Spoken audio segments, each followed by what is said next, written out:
महाराष्ट्राची मान शर्मेनं खाली घालणारी एक बातमी आहे। तिन्ही मुलीच झाल्या म्हणून पतीनं पत्नीला थेट पेट्रोल टाकून जाळलं। परभणीमध्ये ही संतापजनक घटना घडलेली आहे। नेमकं काय घडलेलं आहे जाणून घेऊयात या सविस्तर रिपोर्टमधून।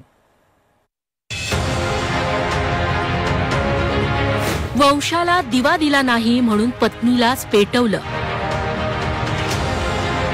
3 मुलीच झाल्यानं पत्नीला जिवंत जाळलं।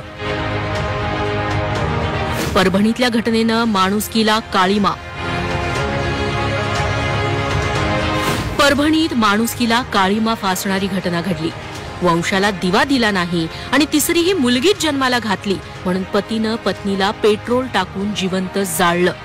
तिसऱ्यांदा ही मुलगीच झाली तेव्हापासून या पती पत्नीमध्ये वारंवार भांडणं व्हायची। 26 डिसेंबरला रात्रीही दोघांमध्ये याच विषयावरून भांडण झालं। संतापलेल्या पतीनं पत्नीच्या अंगावर पेट्रोल ओतलं आणि गाडी पेटवली। बघता बघता पत्नीसह घरानंही पेट घेतला। एवढ्याशा पत्र्याच्या खोपट्यातून पेटलेली ही महिला मदतीसाठी रस्त्यावर सैरा वैरा पळू लागली आणि पळत शेजारच्या दुकानात पोहोचली। आगीच्या विळख्यात सापडलेल्या महिलेला बघून आजूबाजूच्या लोकांनी आग विझवण्यासाठी धाव घेतली। मात्र तोवर ही महिला गंभीररित्या भाजली होती। ती बेशुद्ध पडली। या सगळ्या आगीत 2 दुकानंही जळाली।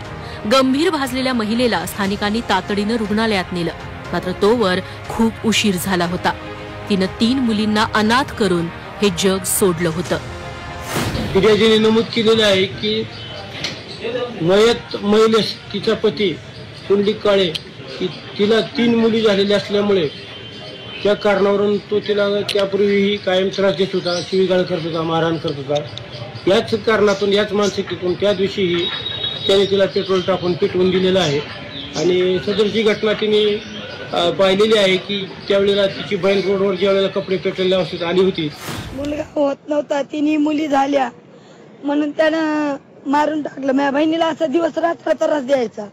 तो आणि मुलगा काऊन नाही होऊ द्यायला, तो मुलगा काऊन होऊ देना। मुलीला बी ते मारायचं असं पट्ट्यानं, त्यानं लाते बुक्के सगळे असं मारत राह। एका दिवशी त्यानं लास्टच एका दिवशी त्यानं लास्टच केलं। माझ्या बहिणीवर पेट्रोल टाकून जाळून टाकली, मारून टाकली। ताब्यात घेतले त्याला पोलिसांना। त्याला शिक्षा द्यावा, अशी शिक्षा द्यावा की त्याला फाशीची शिक्षा द्यावा।